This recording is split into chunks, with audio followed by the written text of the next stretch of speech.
Hey guys, I hope you are doing well. I am Arun और आज मैं CPC part third लेके आपके सामने आया हूँ।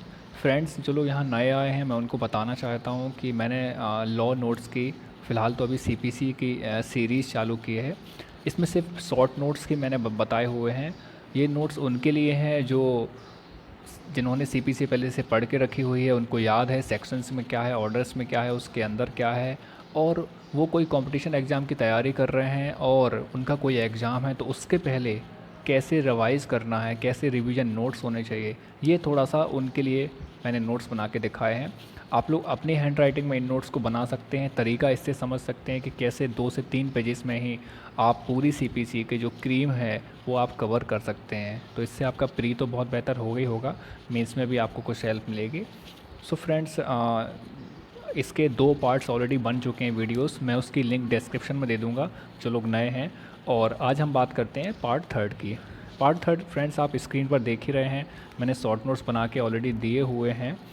फ्रेंड्स, चलो हम शुरुआत करते हैं पहले ऑर्डर 16 रूल 1 से। हालांकि ये मैंने कल ही बता दिया था कि ऑर्डर 16 रूल 1 के 4 में यहाँ पर 5 डेज़ का टाइम यहाँ पर बताया गया है। नाउ फ्रेंड्स, आता है ऑर्डर 17 रूल 1 पे। हम ऑर्डर 17 रूल 1 कहता है कि क्या कोई कोर्ट एडजमेंट दे सकता है हियरिंग के टाइम पर। तो हाँ, दे सकता है वो 3 टाइम्स टू ए पार्टी। एक पार्टी को हियरिंग के टाइम पर 3 बार एडजमेंट मिलता है मैक्सिमम।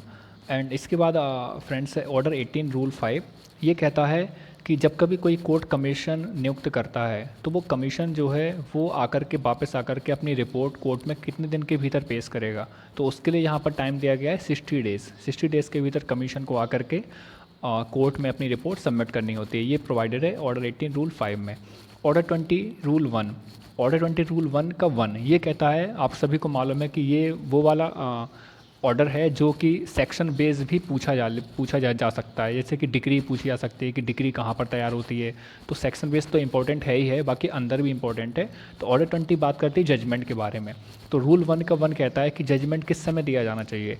तो जैसे ही मामले की सुनवाई पूरी हो जाती है तुरंत बाद ही निर्णय खुले न्यायालय में दे दिया जाना चाहिए और एट वंस उसी समय तुरंत ही दे दिया जाना चाहिए। अगर तुरंत नहीं दे पा रहे हैं, इंस्टेंस नहीं दे पा रहे हैं, तो फिर आप 30 डेज़ के भीतर दे सकते हैं। 30 डेज़ में भी नहीं कर पा रहे हैं तो आप 60 डेज़ के भीतर भी आप जजमेंट सुना सकते हैं। ये आपका प्रोवाइजो में प्रोवाइडेड है।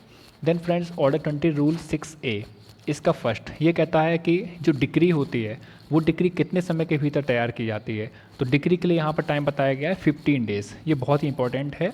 15 दिन के भीतर आपका सुनाया जाएगा।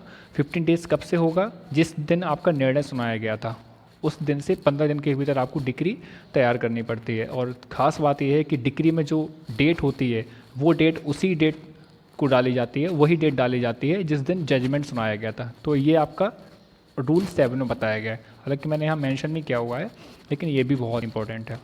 Then friends, order 21 rule 4। Order 21 rule 4 सिर्फ छोटी सी बात कहती है कि जब कभी भी जो कोर्ट्स ऑफ स्मॉल कॉज होते हैं इनको कोई डिग्री ट्रांसफ़र की जाती है तो वो डिग्री का जो वैल्यू होता है वो 2000 रुपीज़ तक होता है। तो ये उसको एग्जीक्यूट करा देते हैं। बाकी और इसमें खास कुछ ऐसा है नहीं है। ऑर्डर 21 रूल 31, ऑर्डर 21 रूल 31 जो है वो यहाँ पर बताता है, बहुत ही इंपॉर्टेंट है। रूल 31 और रूल 32 ये दोनों ही आपके एक साथ में ही मैं कहूँ पढ़िए तो अच्छा है, क्योंकि यहाँ पर अटैचमेंट की बात कही गई है। हालांकि अटैचमेंट के लेकर के मैं भी एक अलग से वीडियो बनाऊंगा कि कहाँ कहाँ पर पूरे लॉ के जो 10-12 मेन सब्जेक्ट्स हैं कहाँ कहाँ पर अटैचमेंट के बारे में बताया गया। कहीं पर 1 साल, कहीं 6 महीने, कहीं 3 महीने। तो ये बहुत इंपॉर्टेंट टॉपिक है। तो यहाँ पर बात हो रही है ऑर्डर 21 रूल 31, ऑर्डर 21 रूल 31 के बारे में। इसका सेकंड क्लॉज यहाँ पर बताता है कि जब कभी भी डिक्री किसी स्पेसिफिक मूवेबल प्रॉपर्टी के बारे में होती है, चल संपत्ति के बारे में, तो उसके एग्जीक्यूशन में क्या अटैचमेंट किया जा सकता है। तो हाँ, अटैचमेंट किया जा सकता है संपत्ति का। और वो कब तक वैलिड होती है? वो 3 मंथ तक वैलिड होती है। This is very important. So decree अगर मूवेबल प्रॉपर्टी के बारे में है तो अटैचमेंट 3 मंथ तक होगी। और ऑर्डर 21 रूल 32 का 3 ये कहता है कि अगर डिक्री स्पेसिफिक परफॉर्मेंस के बारे में है यहाँ पर, या फिर रेस्टिट्यूशन ऑफ कॉन्जुगल राइट्स या इंजंक्शन के बारे में है, तो यहाँ पर जो अटैचमेंट होगी उसका ड्यूरेशन जस्ट डबल होता है, 6 मंथ होता है। तो ये दोनों इंपॉर्टेंट है यहाँ पर और आता बहुत ही है। ऑर्डर 21 रूल 84, तो रूल 84, रूल 85 और रूल 89 ये थोड़ा सा एक साथ ही यहाँ पढ़ते हैं। तो ऑर्डर 21 रूल 84 कहता है यहाँ पर कि जब कभी भी कोई जो जो परचेज़र होता है उसको यहाँ पर कोई सेल आपकी कंप्लीट होती है तो वो परचेज़र को कितना अमाउंट पे करना पड़ता है। तो 21 का रूल 84 कहता है कि उस परचेज़र को 25% इमीडिएटली पे करना होता है, और अगर वो ऐसा नहीं करता है तो फिर से वो रीसेल किया जाता है, वो पहली वाली सेल ख़त्म हो जाती है। रूल 85 ये कहता है आपका कि 25% तो इमीडिएटली पे कर दिया, लेकिन पूरा मनी कब पे करना होगा, तो पूरा मनी 15 डेज़ के अंदर आपको फुल अमाउंट पे करना होता है। ये 85 रूल में बताया गया है। ऑर्डर 21 रूल 89 का 1 का ए, यहाँ पर बात हो रही है 5% of the purchase money to purchaser, यहाँ पर देना होता है। ऑर्डर 21 रूल 92 है यहाँ पे कहता है कि आपको जो डिपॉजिट है वो कितने दिन के भीतर करना होगा और एप्लीकेशन कितने दिन के भीतर करना होगा डिपॉजिट के लिए। तो यहाँ पर जो टाइम प्रोवाइडेड है वो 60 डेज़ के लिए है। ऑर्डर 21 रूल 106 ये बात करता है आपका कि जो एक पार्टी ऑर्डर है उसको सेट असाइड करना है, तो आप कितना समय यहाँ पर प्रोवाइडेड है, आपके लिए यहाँ पर 30 डेज़ प्रोवाइडेड है ऑर्डर 21 रूल 106 में। फ्रेंड्स ये नोट्स हैं, मैंने शॉर्ट में ही है, मैं डिटेल नहीं कर रहा हूँ क्योंकि फिर एक कनेक्टिविटी बनानी पड़ती है, तो उसके लिए तो फिर पूरा डिस्क्रिप्शन वे में ही पढ़ना बेटर होता है। ये it's just for revision purpose कि आपने सब कुछ पढ़ा है और आपका एग्ज़ाम सामने है, तो आप पूरा समेट रहे हो बहुत ही कम टाइम में और आपका कुछ भी गलत नहीं हो रहा है, कुछ भी छूट भी नहीं रहा है, तो उस पर्पज़ के नोट्स हैं। बाकी फ्रेशर्स के लिए ये नोट्स बिल्कुल भी नहीं है, उनको तो पूरा डेस्क्रिप्टिव जाना ही होगा। हाँ, ये नोट्स वो तैयार रख सकते हैं कि आगे चल के उनके लिए काम आएंगे ही आएंगे। नाउ फ्रेंड्स, अगला है आपका ऑर्डर 33 रूल 1। ऑर्डर 33 जब हम देखेंगे तो इंडिजेंट पर्सन के बारे में कहता है, स्यूट्स बाय इंडिजेंट पर्सन। तो रूल 1 में यहाँ पर काफ़ी सारी चीज़ें बताई गई हैं, कैसे स्यूट्स करता है, वो क्या करता है। जो सबसे खास बात है वो यहाँ पर ये है कि इंडिजेंट पर्सन यहाँ पर 1000 रुपीज़, ऐसा पर्सन जो यहाँ पर जिसकी जो प्रॉपर्टी है वो 1000 रुपीज़ से ज़्यादा नहीं है, हालांकि सब्जेक्ट जो मैटर है उसको छोड़ दिया जाता है, या उस प्रॉपर्टी को जो कि एग्जेम्प्ट कर दी गई है अटैचमेंट से, वो सब छोड़ करके अगर उसकी प्रॉपर्टी 1000 से ज़्यादा नहीं है तो उसको इंडिजेंट पर्सन यहाँ पर माना जाता है।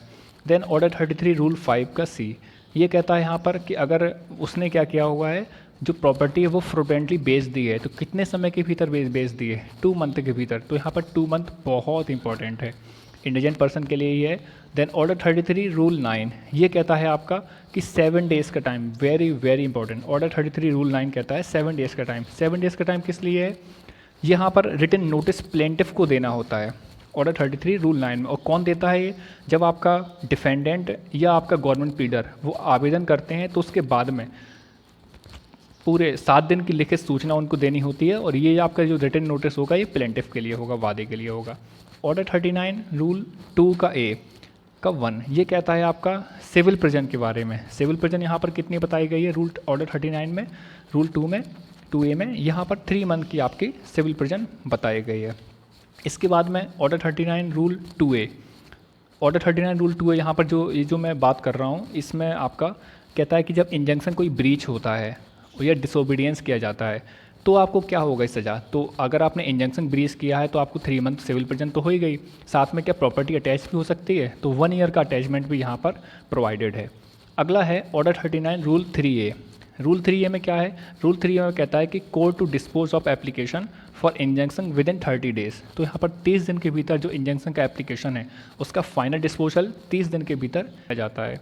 Order 41 rule 11A, order 41 rule 11 कहता है कि जो अपील का डिस्पोजल है, इसको वैसे हिंदी में बोलते हैं त्वरित निस्तारण, तो वो एक्सपीडियसली बहुत ही कितने समय में करना चाहिए, तो मैक्सिमम जो यहाँ पर प्रोवाइडेड है वो है आपका 60 दिन के भीतर कर ही दिया जाना चाहिए। कोशिश किया जाएगा कि इसको जल्द से जल्द किया जाए अपील का disposal. Then order 41 rule 22, order 41 rule 22 कहता है आपका कि अगर ऑब्जेक्शन करना है डिक्री के अगेंस्ट में तो आप 1 मंथ यहाँ प्रोवाइडेड है।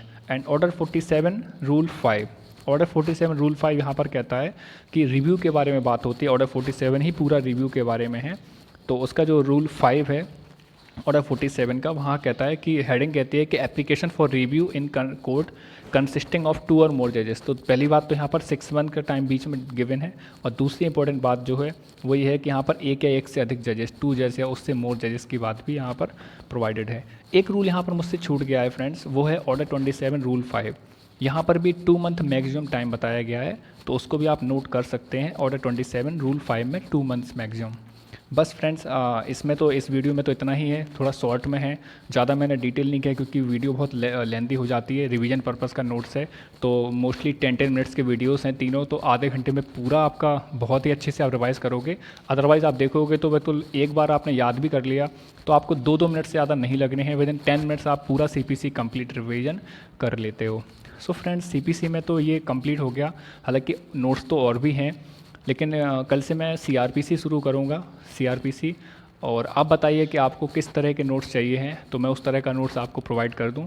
और जिन लोगों की इस CPC की या किसी अन्य एक्ट की, अदर एक्ट की अगर इसकी PDF चाहिए है तो मैं यहाँ डिस्क्रिप्शन में अपना टेलीग्राम एड्रेस दे दूँगा, आप मुझे टेलीग्राम पर मैसेज कर दीजिएगा तो मैं आपको PDF उसकी सेंड कर सकता हूँ। सो फ्रेंड्स, बस आज आज आज के लिए तो इतना ही है। एंड अगर आपको वीडियो अच्छी लगी हो तो प्लीज़ लाइक करिएगा, इससे मुझे थोड़ा सा इंस्पिरेशन मिलता है कि हाँ आप लोगों को पसंद आ रही है, तो मैं और बनाने के लिए मेरा मन करता है वीडियो। और अगर वीडियो यूज़फुल लगी हो तो प्लीज़ फ्रेंड्स को शेयर भी करिएगा और मेरे चैनल को सब्सक्राइब करिएगा एंड अपना फीडबैक ज़रूर दीजिएगा। उससे क्या होता है कि मुझे पता चलता है कि मैं क्या गलतियाँ कर रहा हूँ। और चूँकि मैं फ़र्स्ट टाइम ये वीडियोस डाल रहा हूँ तो मुझे ज़्यादा नॉलेज नहीं है कैसे वीडियो को बनाना है, कैसे प्रेजेंट करना है, but I will try to do my best. So friends, बस इतना ही है एंड थैंक यू ऑल।